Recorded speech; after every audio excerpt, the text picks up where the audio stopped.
Sim, já temos o prazer de estar a vê-la. Pronto, peço só que aguardemos um breve segundo para que se estabeleça a ligação com o canal Parlamento para a transmissão desta audição.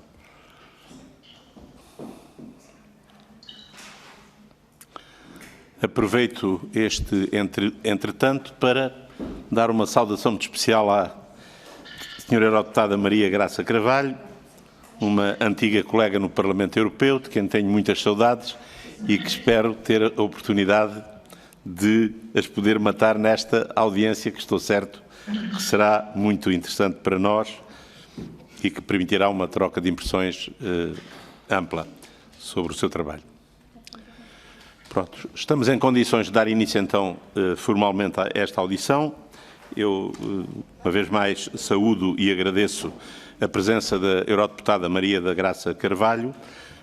Como tivemos oportunidade de lhe dizer quando o estabelecimento de contactos para esta audição, ela insere-se numa iniciativa da nossa Comissão que visa auscultar, trocar impressões e conhecer um pouco melhor cada um dos eurodeputados portugueses e do trabalho que realizam, sendo, contudo, a agenda livre e, portanto, quer na introdução inicial da senhora eurodeputada, quer nas questões dos deputados, portanto, não há uma agenda rígida, mas estou certo que a senhora eurodeputada não deixará de focar na sua intervenção o trabalho específico que desenvolve, mas, como disse, a discussão será aberta.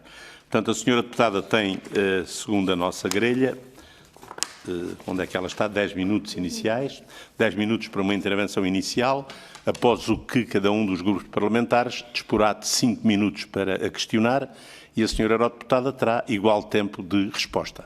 Tem, portanto, a palavra para a intervenção inicial, até 10 minutos, senhora eurodeputada. Muito obrigada, Sr. Presidente. Muito boa tarde a todos os deputados, a todos que nos estão a ouvir. Começo por agradecer este amável convite e as palavras do Presidente, muito simpáticas, meu ex-colega no Parlamento Europeu, com quem trabalhei e privei e temos muitas saudades dos tempos em que nos encontrávamos no Parlamento de uma forma muito mais livre do que hoje em dia, em que continuamos muito trabalhos híbridos e um pouco à distância. E, portanto, é também com muito gosto que estou convosco, mesmo à distância, que me dirijo a esta casa e que dou conta, de uma forma muito resumida, do meu trabalho enquanto eurodeputada.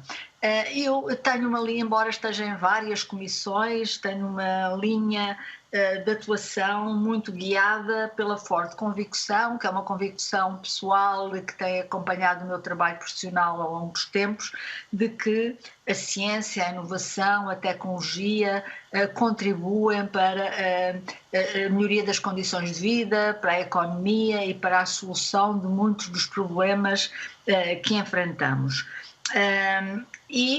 Nomeadamente, no meu trabalho tenho olhado para a transição verde e digital, que é uma das grandes prioridades desta legislatura, para a competitividade e a independência estratégica da indústria europeia e indústria nacional e para a resiliência dos sistemas de saúde.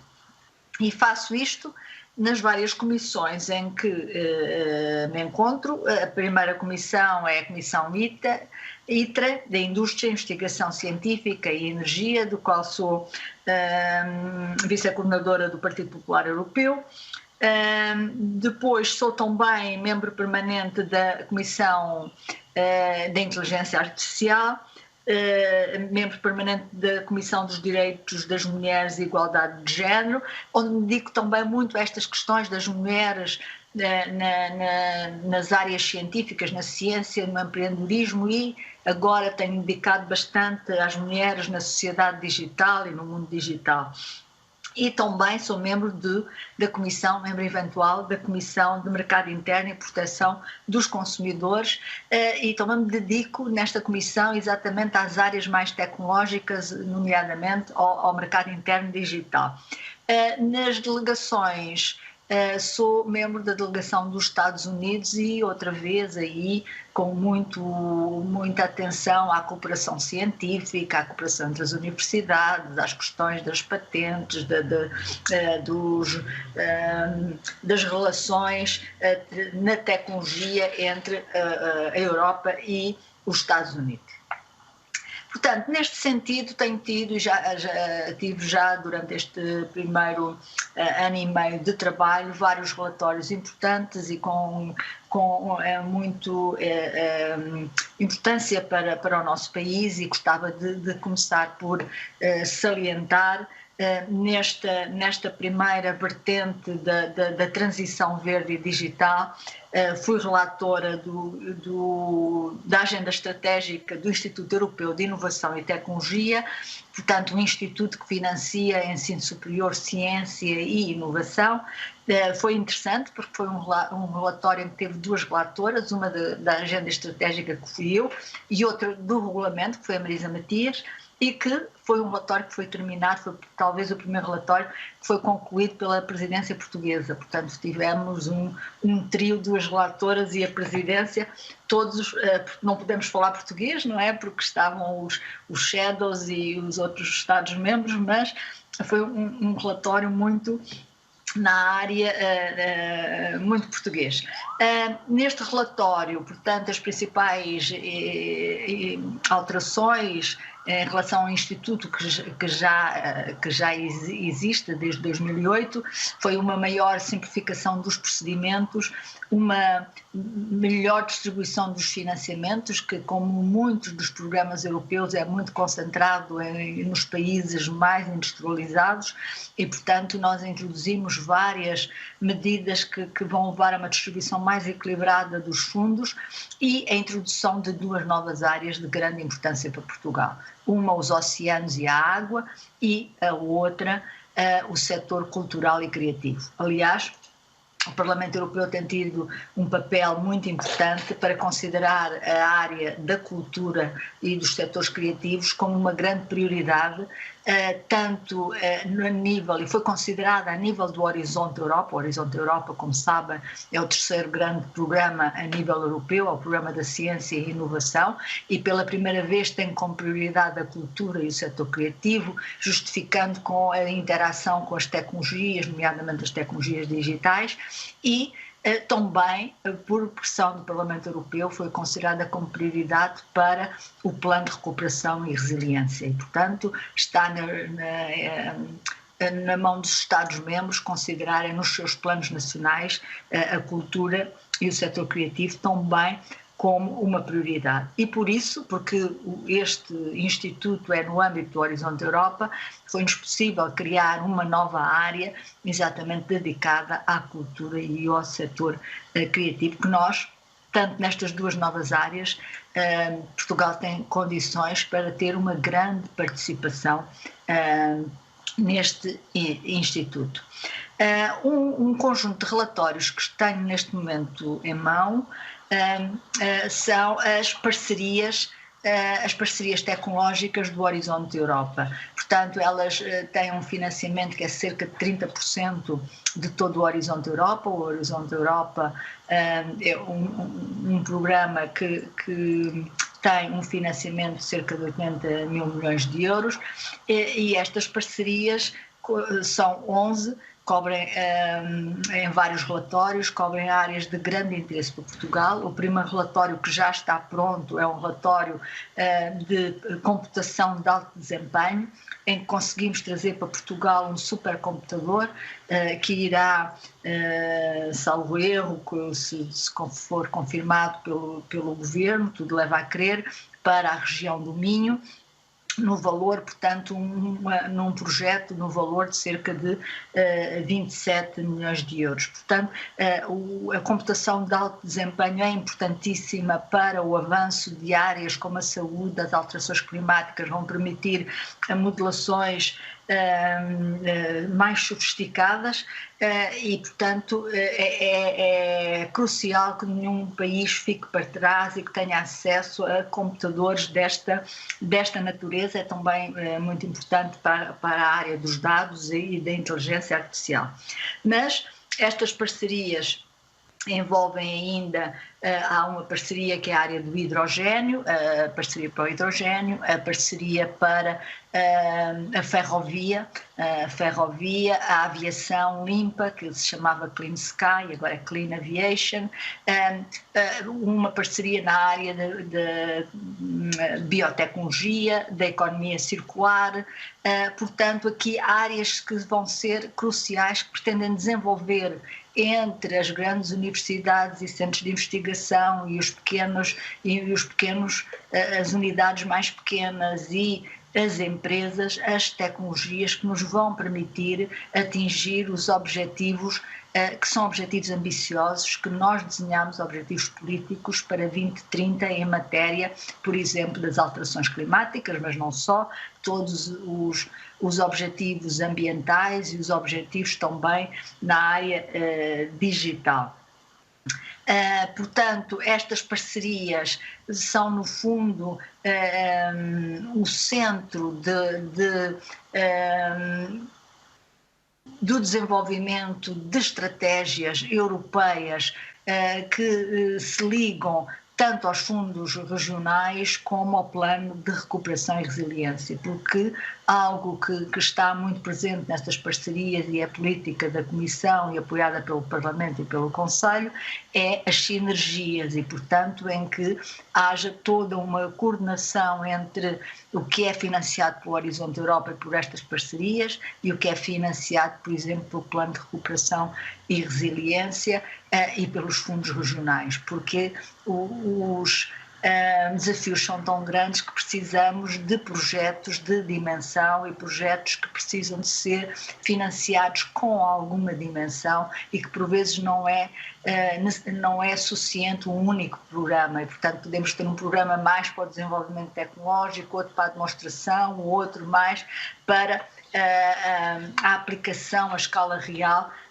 destes projetos, destas soluções ou destas tecnologias e, portanto, a ligação entre as parcerias tecnológicas, o plano de recuperação e os fundos regionais são muito importantes. A outra área em que tenho seguido de muito perto, também deste ponto de vista da saúde e de desenvolvimento científico, é a área da saúde, nomeadamente em relação ao Covid. Desde muito cedo, desde janeiro de 2020, que comecei através de apresentações em plenário e perguntas e à Comissão e ao Conselho, a necessidade de um financiamento de certo modo avultado e de uma cooperação a nível europeu e mesmo fora da Europa para o desenvolvimento de uma vacina. A Comissão demorou algum tempo a reagir, felizmente depois reagiu em março e começou a financiar com bastante dimensão o desenvolvimento, nomeadamente da vacina da BioNTech, e é um dos exemplos que, como relatora na anterior legislatura do programa Horizonte 2020, que me orgulho é que esta vacina é uma vacina que foi cofinanciada pelo programa Horizonte 2020 e depois, na sua fase final, muito financiada pelos vários mecanismos da Europa.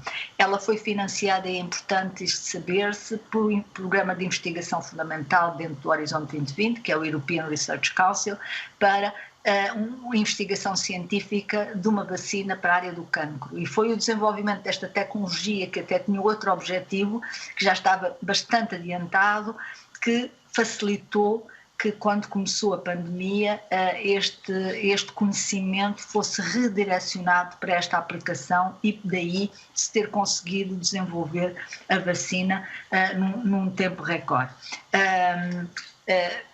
Portanto, segui isso com bastante atenção, tenho seguido também os desenvolvimentos seguintes, aí estão demonstradas e são bem patentes as fragilidades europeias, nós continuamos a ter maior capacidade na investigação mais fundamental do que temos depois da passagem para o mercado e na produção e o exemplo da vacina é uma prova disso mesmo. Aliás, a própria BioNTech, para à escala e se desenvolver, teve que fazer uma parceria com uma empresa americana, a Pfizer, exatamente porque nos falta a escala do mercado, continuamos com um mercado muito fragmentado e continuamos com pouco investimento disponível para depois apostar, porque são projetos que precisam de grande investimento na produção. Portanto, aí há alguns muito importantes nesta área, mas que se aplicam a todas as outras áreas, e é um dos problemas da Europa, que depois tem dificuldades em reter o conhecimento e o resultante da investigação fundamental, que ela se transforma em benefício e em economia na própria Europa, e muitas vezes é depois fora da Europa que esse conhecimento dá frutos. E, portanto, é algo que temos que continuar a trabalhar, não é fácil criar o ecossistema, as condições de financiamento para que o que é desenvolvido na Europa, de uma forma mais direta, beneficie quem vive e quem está na Europa. E fico... Muito obrigado, Sra. Deputada. Não tive coragem de interromper, mas peço a todos, agora, a partir de agora, que respeitemos o tempo disponível. Muito bem, então darei a palavra, em primeiro lugar, à Sra. Deputada Rita Madeira, do Grupo Parlamentar do PS. Tem a palavra, Sra. Deputada. Muito obrigada, Sr. Presidente. Começo por saudar todas as senhoras e senhores deputados que acompanham esta audição e, obviamente, uma saudação muito especial à senhora deputada Maria da Graça Carvalho.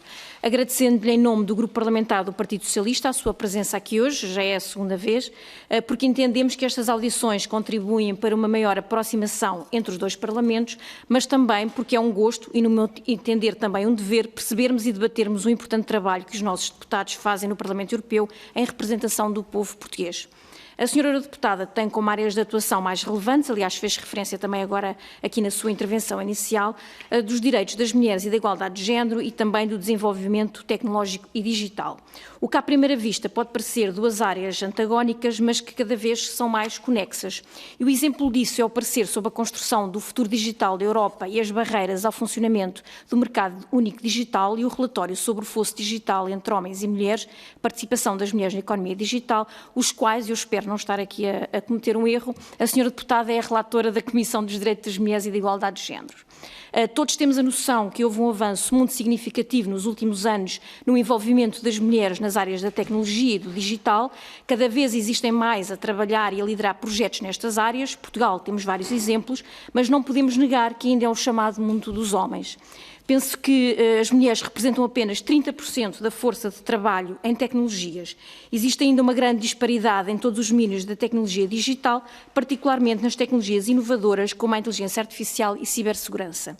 Mas as desigualdades do género abrangem vários aspectos do mercado de trabalho, incluindo ao nível do emprego, dos salários, das pensões, da prestação de cuidados, da falta de acesso a serviços sociais e proteção social. A cada vez maior precariedade dos empregos e os riscos de pobreza são acrescidos para as mulheres. O impacto da pandemia da Covid-19 afetou de forma particular setores e profissões em que as mulheres predominam, como, por exemplo, os cuidados de saúde, os serviços de assistência de emergência, o trabalho social, educação, comércio a retalho, trabalho doméstico, para não falar da economia informal. Só no setor da saúde, na União Europeia, 76% dos profissionais são mulheres. Como relatora destes pareceres, gostaria de lhe perguntar o que é que a Europa tem de fazer, e também os Estados-membros, para desconstruir esta narrativa. Qual é o caminho para terminar este percurso, este perpetuar desigualdades e promovermos uma verdadeira igualdade de género? Ainda hoje as mulheres escolhem menos cursos superiores ligados às ciências, com exceção das ciências sociais. Como é que conseguimos inverter este paradigma, que será seguramente uma questão cultural? A transição digital é também um dos temas dominantes e transversais da nossa sociedade.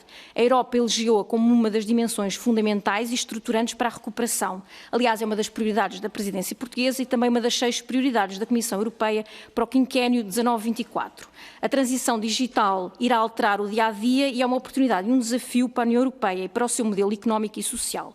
Uma Europa social e justa pressupõe a inclusão digital de todos os cidadãos através de mecanismos de acessibilidade para as tecnologias de informação e de comunicação. É necessária uma aposta na digitalização dos serviços e das organizações, incluindo a administração pública. É necessário um sistema responsável, inovador, competitivo e especialmente em setores de importância estratégica no domínio das tecnologias e das infraestruturas digitais. A Europa Digital será o catalisador de uma nova abordagem dos sistemas europeus de investigação, de saúde, de educação, alavancados pelas alterações tecnológicas de modo a promover o emprego e a investigação. As tecnologias digitais melhoram consideravelmente as nossas vidas, temos o conhecimento a um passo dos nossos dedos. Mudou a nossa forma de fazermos negócio, de comunicarmos, mas sobretudo de nos relacionarmos. A transição digital tem de beneficiar todos e essa é uma responsabilidade da União Europeia. As empresas têm que ter a oportunidade de progredir, de inovar, de evoluir num ambiente digital seguro que respeita a privacidade, a dignidade, a integridade, mas de uma forma totalmente transparente. A Europa pode se tornar o líder mundial em sistemas de inteligência artificial, utilizando, no entanto, uma abordagem centrada na pessoa, garantindo que os sistemas de inteligência artificial sejam desenvolvidos com o respeito pelos direitos fundamentais. No seu entender, Sra. Deputada, como irá a União Europeia garantir o cumprimento destes direitos fundamentais? A legislação europeia e dos Estados-membros está preparada para estes desafios? A Estratégia Europeia para os Dados pretende criar um mercado único de dados que tornará a União Europeia mais competitiva a nível mundial, permitindo um desenvolvimento de processos, produtos e serviços que se pretendem inovadores. O objetivo é colocar mais dados à disposição da economia e da sociedade, nunca perdendo o controle por parte de quem os gere. Na era da chamada Indústria 4.0 ou Quarta Revolução Industrial, a transição digital assume um destaque vital enquanto instrumento determinante de desenvolvimento de um país. Mas esta livre circulação de dados trará algumas incertezas e algumas inseguranças numa época de quase sentido único para o mundo digital. Termino deixando-lhe mais uma pergunta. Estará a Europa já preparada para uma verdadeira transição digital? Mais uma vez, muito obrigada a todos, em especial e em particular à Sra. Deputada, e um resto de bom dia para todos. Muito obrigada, Sr. Presidente. Muito obrigado, Sra. Deputada Rita Madeira, e é com todo o prazer que dou a palavra à Sra. Eurodeputada para responder. Muito obrigada, Sra. Deputada Rita Madeira, e muito obrigada pela oportunidade para falar exatamente de uma área que eu tenho trabalhado muito, mas que não tive tempo de falar na minha primeira introdução, que é exatamente mais a área digital, e dentro da área digital que tenho trabalhado tanto na Comissão da INCO, do Mercado Interno e Proteção dos Consumidores, mas muito na Comissão dos Direitos das Mulheres, da Igualdade de Género e Direitos das Mulheres. Enumerou alguns dos meus relatórios, o futuro digital da Europa, as barreiras no mercado único digital, os aspectos éticos da inteligência artificial, a inteligência artificial na educação, na cultura e nos audiovisuais, e um outro que é uma diretiva, mas que está que está parada no Conselho e que nós temos alguma esperança que a presidência portuguesa ainda consiga desbloquear, que é das mulheres nos conselhos de administração, aquilo que geralmente se chama Women on Boards, em que sou shadow. Portanto, nestes relatórios, aqui, antes de entrar na igualdade de género, e a última pergunta que a senhora deputada me fez, se a Europa está preparada para a transição digital. A Europa continua a não ser competitiva no digital quando comparado com os Estados Unidos e muito mais com o Sudeste Asiático.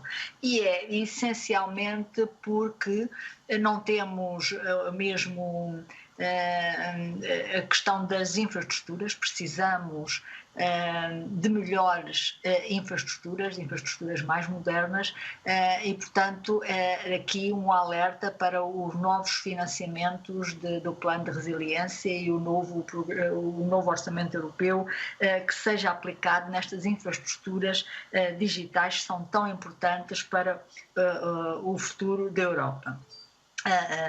Falei no relatório do High Performance Computing, é um deles. Uma das outras parcerias em que eu sou relatora e que não mencionei, que é exatamente do 5G e da preparação para o 6G. Portanto, tudo isto é essencial para as questões das infraestruturas. Mas há outro ponto em que a Europa está em desvantagem em relação ao resto do mundo, Estados Unidos e Sudeste Asiático, que é nas competências. Nós temos menos especialistas nesta área comparado com os Estados Unidos e com alguns países do Sudeste Asiático, e uma das razões, não é a única, mas talvez a principal razão que temos menos especialistas é que temos menos mulheres a escolherem estas áreas.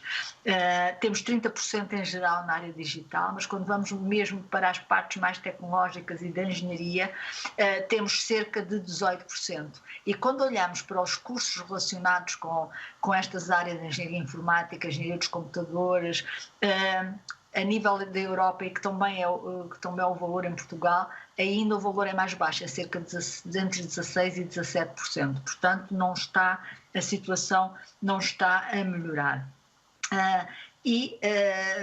Isto tem vários problemas. Um deles é que é um problema para a própria competitividade da Europa, porque fica com menos profissionais nesta área, está a desperdiçar uma bolsa de talento impressionante, e por outro lado, como nós sabemos que a maior parte das ocupações, dos trabalhos, dos empregos do futuro exigem competências digitais, portanto o digital pode ser um grande fator, um novo fator a somar a todos os outros de discriminação das mulheres.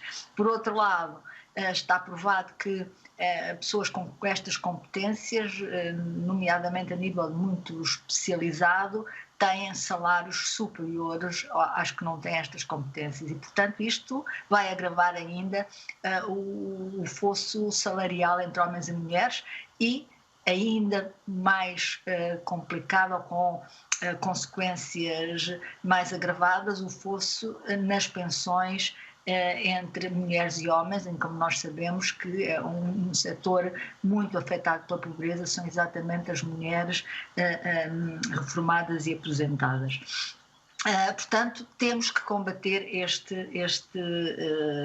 este flagelo e não deixar que o digital seja um novo fator de discriminação. Eu fiz um relatório que foi bastante bem recebido a nível nacional e que já foi debatido aqui na Assembleia, numa audição sobre o digital, e também a nível europeu, sobre o fosso digital, o fosso de género na área digital, em que olhei para os dados, tentei identificar as causas e apontar algumas recomendações para a Comissão Europeia, para os Estados-membros e para a sociedade. Há muito a fazer na educação, portanto no sistema educativo, para que as meninas e as mulheres se sintam bem nesta área, porque temos aqui dois problemas. Um é que as mulheres não escolhem e depois abandonam mais a área digital do que portanto, temos que recomendações na área da educação, recomendações na área do emprego, porque há dificuldade em progredir na carreira nestas áreas. Depois, para a Comissão Europeia, nomeadamente recomendações nos financiamentos, ter a diversidade das equipas como um critério de avaliação positivo nos financiamentos, portanto, em igualdade de circunstâncias, olhar para as equipas com maior diversidade de género para uma classificação positiva. E depois, na própria sociedade, a importância de mostrar mulheres nesta área, na comunicação social, em todas as áreas da sociedade, dar relevância, porque o exemplo é muito importante. Muitas de nós escolhemos as nossas profissões por alguém com quem nos identificamos. E, portanto, há uma série de recomendações, exatamente para a Comissão, para os Estados-membros, para a sociedade em geral, para resolver ou tentar minimizar o facto das mulheres não escolherem as áreas digitais. Muito obrigada. Muito obrigado, Sra. Deputada. Cabe agora ao PSD o uso da palavra. Intervirão dois senhores deputados, a Sra. Deputada Ana Miguel Santos e Ana Catarina Ferreira. Cada uma formulará as questões e a Sra. Eurodeputada responderá a cada uma delas logo após as intervenções. Faz favor, Sra. Deputada Ana Miguel Santos. Muito obrigada, Sr. Presidente. Aproveito para cumprimentar a nossa estimada professora Maria da Graça Carvalho e agradecer-lhe a disponibilidade para prestar aqui alguns esclarecimentos e conversarmos aqui um pouco sobre assuntos que nos suscitam especial interesse. E eu gostaria de, procurando também respeitar o tempo que tenho, de me focar naquilo que referiu na sua apresentação inicial sobre o importante trabalho que foi feito no apoio ao desenvolvimento das vacinas. Como sabe, têm sido muitas as críticas que têm sido feitas ao processo de vacinação liderado pela União Europeia, sobretudo porque trouxeram à tona um problema sério que se prende com a autonomia estratégica de produção dos países da União. E esta falha não se verificou apenas com a questão das vacinas, verificou-se logo no início da pandemia com a questão dos equipamentos de proteção individual, designadamente máscaras de proteção, ventiladores e outros materiais básicos. Existe, assim, uma falha enorme de capacidade produtiva que nos coloca numa posição de considerável dependência de países terceiros, agravado pelo facto de se tratar de bens essenciais. Portanto, eu gostaria de ouvi-la sobre isso e de também procurar sensibilizá-la para que no uso do seu trabalho possa também sensibilizar os outros países para esta questão. Muito obrigada. Obrigado, Senhora Deputada. Senhora Eurodeputada, faz favor.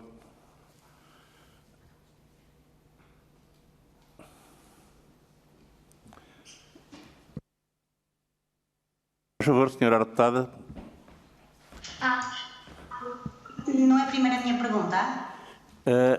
Ultimamente temos adotado o princípio de que a resposta a cada um confere mais dignidade ao perguntante. Perfeito. Obrigada. Estava à espera da segunda pergunta. Portanto, Sra. Deputada Miguel Santos, muito obrigada pela sua pergunta. A questão da autonomia estratégica dos países da União ficou bem patente as fragilidades que temos nesta área, que já as adivinhávamos, mas nunca tinha sido tão patente. E é preciso medidas para resolver esta questão.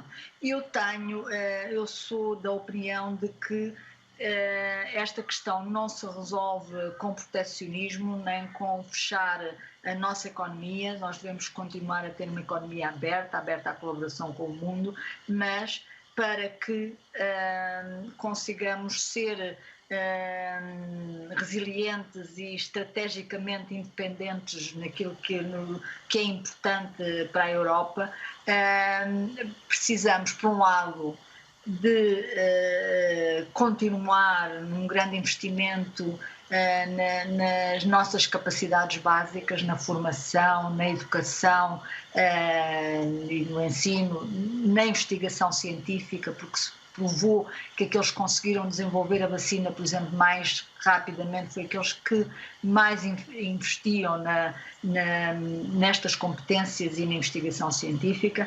Mas, por outro lado, isso não chega, nós precisamos de recuperar uma cultura de produzir. E isso perdemos. Eu, neste momento, como relatora destas parcerias,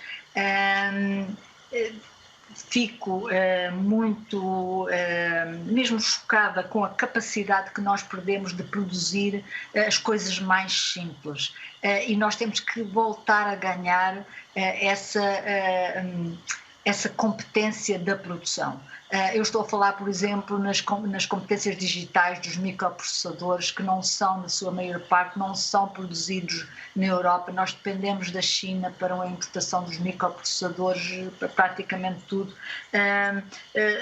Na parte dos supercomputadores, eles também não são produzidos na Europa. Há uma única empresa que produz esses supercomputadores. Portanto, esta tradição da produção tem que ser novamente ganha pela Europa. Não podemos ficar pelos estudos mais teóricos, mais de modulação, mais digitais. Nós temos que voltar à produção. Portanto, consegue-se reganhar esta autonomia estratégica com educação, com investigação científica, com colaboração com o mundo, não nos fecharmos, mas dar prioridade e privilegiar novamente a tradição da produção.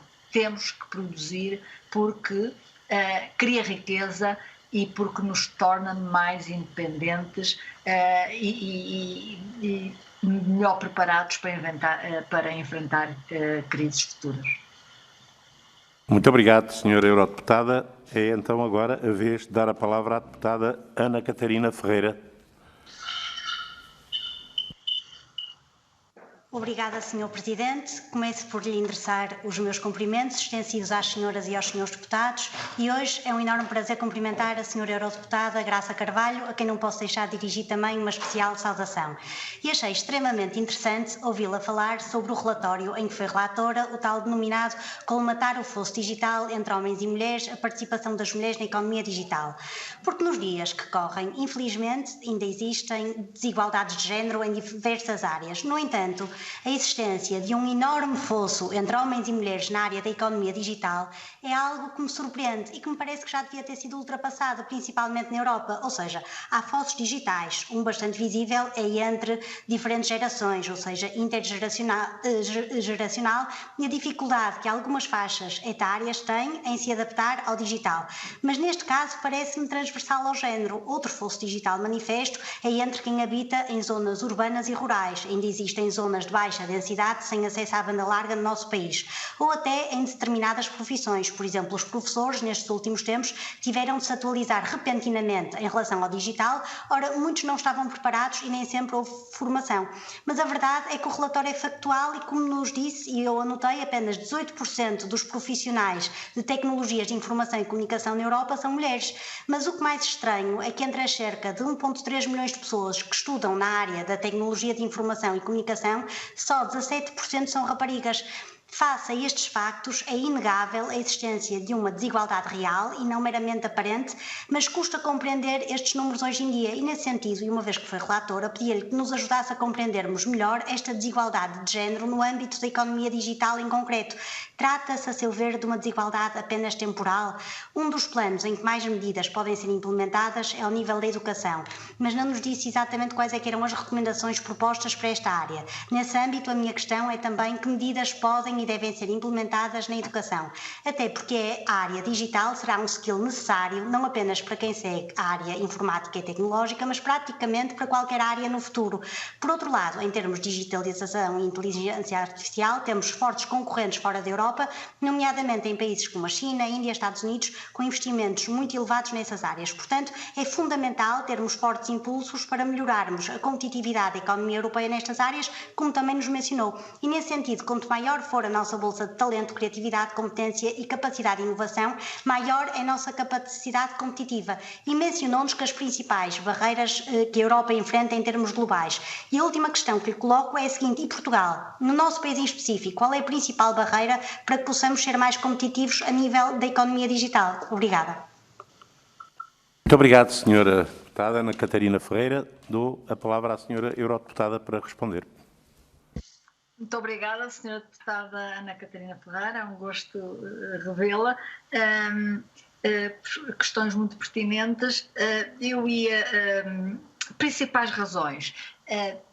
Está provado, e li bastantes artigos científicos na preparação do relatório, que a escolha da grande área é feita muito cedo pelas crianças, não o específico, mas os grandes temas. Se gostam mais das questões mais sociais, mais bio, mais digital, é relativamente, quando são relativamente jovens.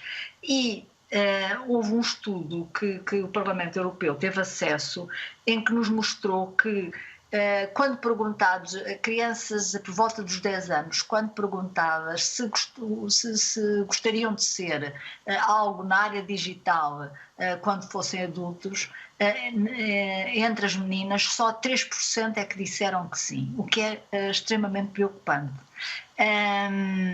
E mais, tanto a Europa como os Estados Unidos, e há dados também da Suíça, mostram que os números eram muito melhores nas mulheres na área digital nos anos 80 do que são hoje.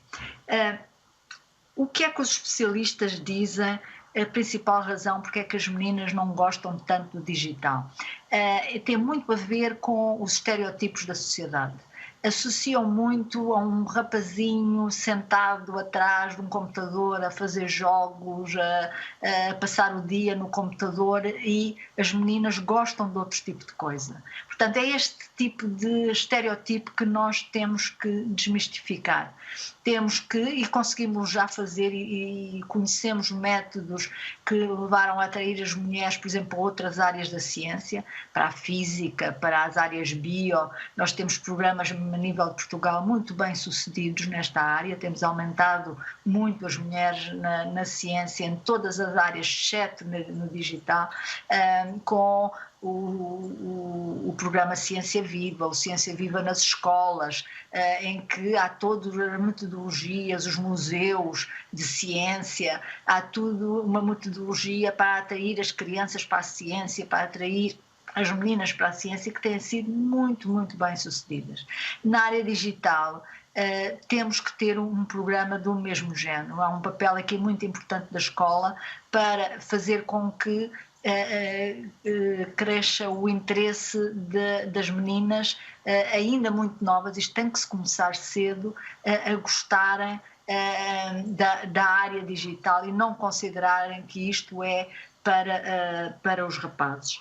A questão também da comunicação social é importante, que apareçam exemplos reais e mesmo na ficção de personagens bem-sucedidas na vida, que são engenheiras informáticas, que são diretoras de grandes empresas. Nós já temos, embora haja uma percentagem baixa de mulheres portuguesas no digital, já temos bons exemplos de mulheres à frente de empresas tecnológicas na área do digital em Portugal. É importante mostrar esses casos para que na hora da escolha as mulheres se identifiquem, as meninas se identifiquem e escolham estas áreas. Também a área da ficção, como eu disse, é muito importante.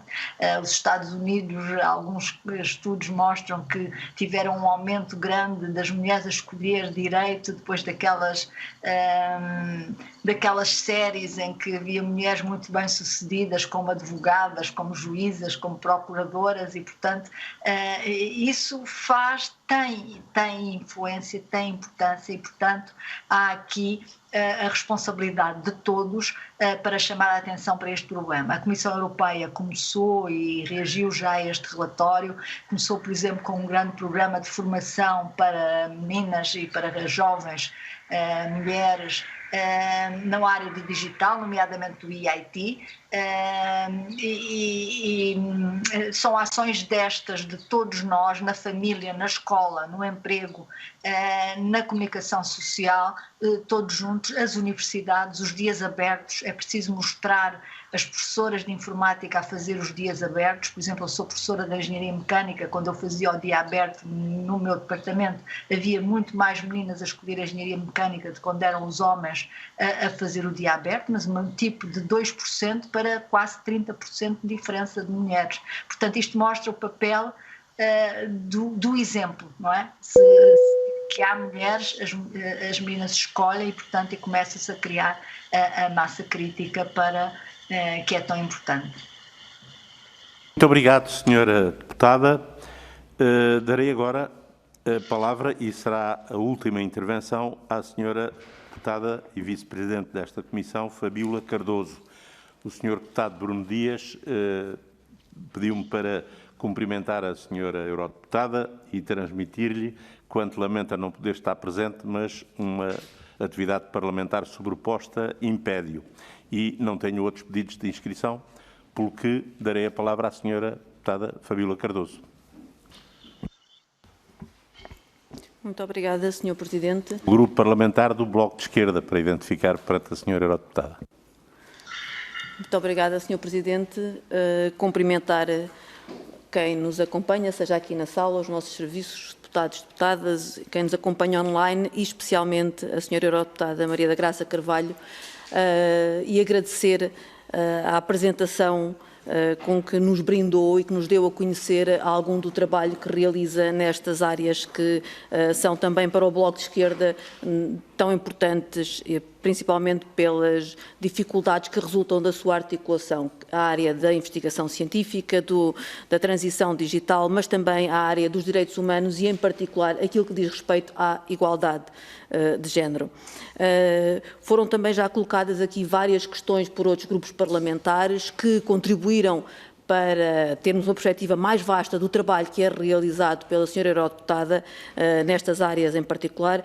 Eu gostaria de colocar duas questões que procuram levar mais para aspectos práticos algumas das informações que já nos transmitiu relativamente ao trabalho que é feito. A primeira, relativamente à questão das vacinas, que foi um momento histórico pela vitória científica que foi conseguida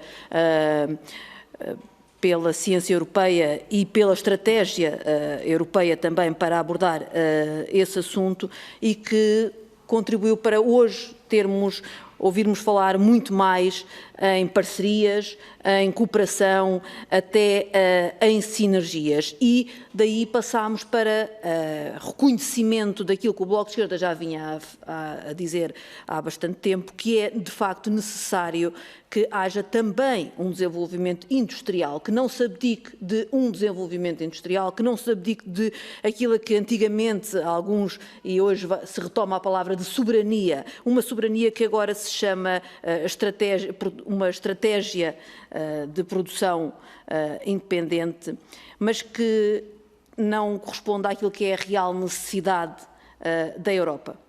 Ou seja, se politicamente há essa intenção, a capacidade prática de produção, nomeadamente de vacinas e de outros equipamentos e tecnologias associados ao combate ao Covid, não corresponde. Por isso, o Bloco de Esquerda defende que é essencial que haja uma suspensão temporária de direitos de propriedade industrial a nível mundial para conseguirmos ir produzir nos sítios em que é possível e que o conhecimento científico que foi produzido na Europa, utilizando o dinheiro dos contribuintes europeus, sirva para o desenvolvimento e a produção massiva de uma vacina que permita efetivar a vacinação a nível mundial que necessitamos.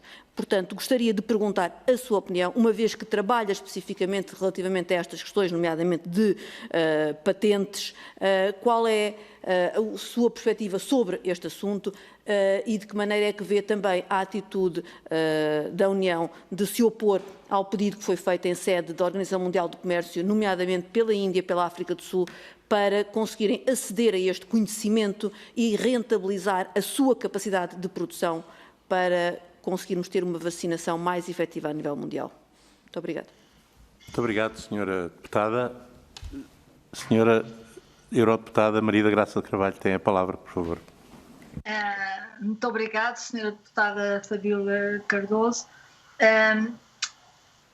Disse muito bem, a vacina foi um grande sucesso da investigação científica europeia e mostrou a importância das parcerias e da cooperação internacional e da cooperação a nível europeu e que, de certo modo, estamos no bom caminho no programa e na política de investigação científica. Também mostrou, como disse, que o mesmo não acontece na questão do desenvolvimento industrial. E, felizmente, esta Comissão pôs em cima da mesa uma nova estratégia industrial, pôs uma primeira comunicação.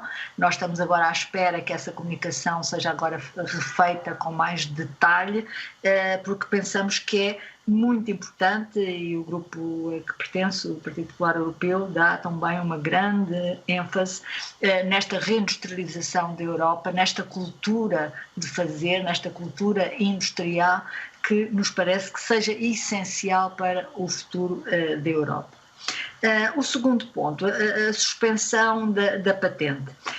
Eu, em casos, portanto, eu sou uma defensora em geral de patentes, é uma forma de proteger o investimento e nós precisamos de atrair investimento para a ciência e para a inovação, mas sou também a favor de que em condições de calamidades, de urgências a nível mundial, como é o caso, se suspendam essas patentes, como já aconteceu no passado, aconteceu em vários casos, Remdesivir e outros casos em que as patentes foram suspensas e, nomeadamente, neste caso, eu sou favorável a uma suspensão da patente.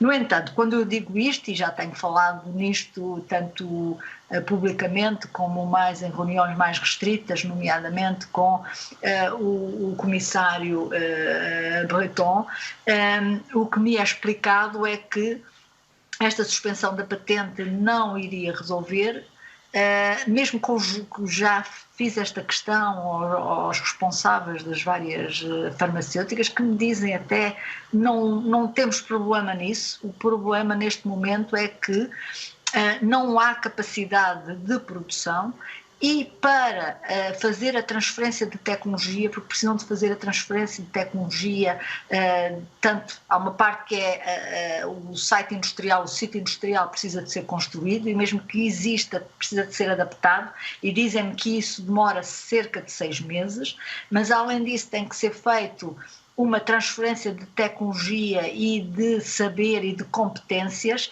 em que têm que trabalhar muito de muito perto entre quem tem o know-how e o outro parceiro para que isso possa acontecer de uma forma eficaz e segura.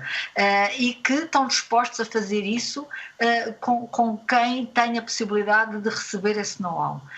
Mas que também é um processo longo, portanto, de vários meses. E esta é a resposta. Portanto, o que nos dizem é que o problema não é abrir mão da patente, é devido ao complexo a cadeia de produção, principalmente as vacinas baseadas no mRNA, no RNA mensageiro, que envolvem tantas componentes, tantas operações que são complicadas, por um lado, de ter um sítio industrial capaz de as produzir e, por outro lado, o know-how também é um know-how muito, muito específico e, portanto, também difícil de fazer esta transferência. Nunca me disseram que se opunham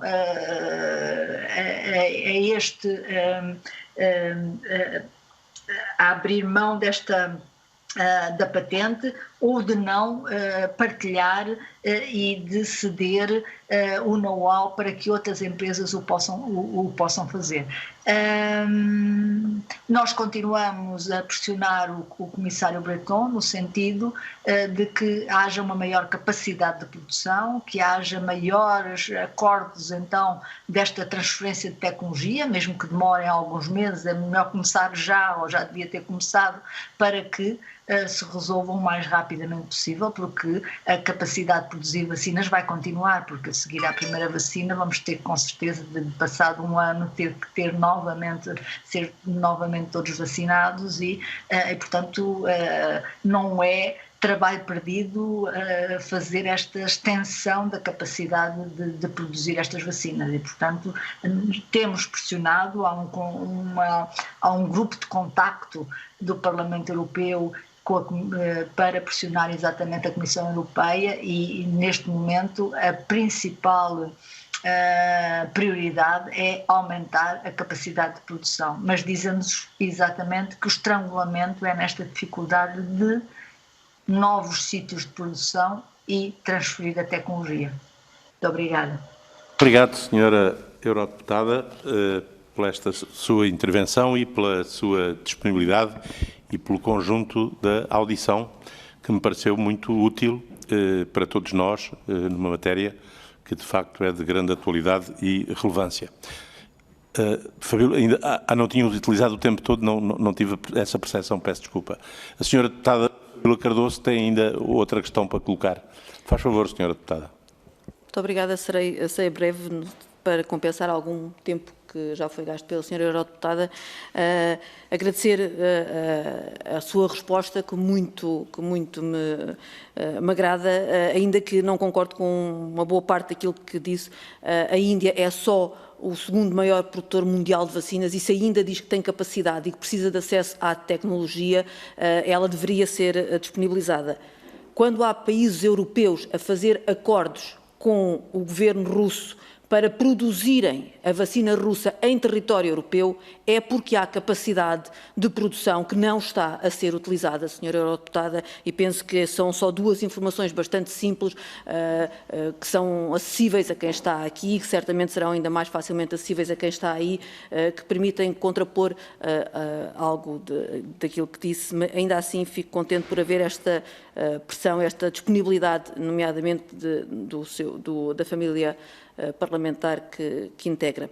Uma última questão muito simples é que falámos aqui das questões de género, das questões de género. Eu gostaria de perguntar, porque me preocupa as questões práticas da aplicação dessas boas intenções que a Comissão e o Parlamento têm avançado, mas depois coloca-se sempre a questão do investimento. Do seu ponto de vista, os planos de recuperação e resiliência integram essa perspectiva de género, ou seja, ao ser aprovado, ao ser apresentado o plano de recuperação e resiliência, vai ser feita uma avaliação do impacto de género desse plano para que ele possa ser efetivamente aprovado? Ou esta perspectiva de género está arredada destas formas de investimento? Muito obrigada. Muito obrigada. Muito obrigado, Sra. Deputada. Tem a palavra, Sra. Eurodeputada. Muito obrigada. Só aqui uma questão, os meus argumentos são os argumentos que nos são dados quando nós insistimos, não é? Eu não estava eu a dizer que não são afirmações minhas, são os argumentos que tanto a Comissão como as empresas farmacêuticas nos têm dito, porque é que esta transferência de tecnologia tem sido tão lenta e porque é que não são utilizados mais sítios industriais, e são os argumentos que nos são apresentados. Claro que nós continuamos a pressionar e a usar muitos argumentos, e nomeadamente aqueles que a senhora deputada nos disse, e é algo que está na nossa agenda, continuar a pressionar para que haja mais capacidade de produção na Europa e fora da Europa. Em relação a aspectos práticos da aplicação das questões de género, nós, em todos os relatórios que fiz, os meus relatórios, nomeadamente do relatório do EIT, que até foi em conjunto com a deputada Marisa Matias, está lá, conseguimos pôr como critério de avaliação a diversidade de género das equipas e mesmo a liderança das equipas, o número de mulheres, portanto está como um critério. No outro relatório que fizemos, introduzimos também as questões da igualdade de género como um fator de avaliação importante no plano de recuperação e resiliência. Portanto, praticamente todos os relatórios que saem do Parlamento Europeu têm esta componente. Nós sabemos que neste momento depois há uma negociação entre o Conselho e a Comissão nos detalhes dos planos de recuperação e resiliência para cada Estado-membro. Há o suporte político e houve, nos relatórios que saíram do Parlamento Europeu, tudo isto lá estava e nós esperamos que continue e não se perca nas negociações em que há entre os Estados-membros e a Comissão esta afirmação política do Parlamento Europeu de querer uma maior diversidade de género e de ter que o plano de recuperação e resiliência não seja um plano só para parte da população e que a igualdade de género seja uma realidade, porque está aprovado, e também houve um relatório muito bom deste momento da nossa colega Frances Fitzgerald, da coordenadora do PPE da FAM, sobre o impacto do Covid nas mulheres. Está demonstrado que foram exatamente as mulheres quem mais sofreu com o Covid e, portanto, sendo o plano de recuperação e resiliência destinado a colmatar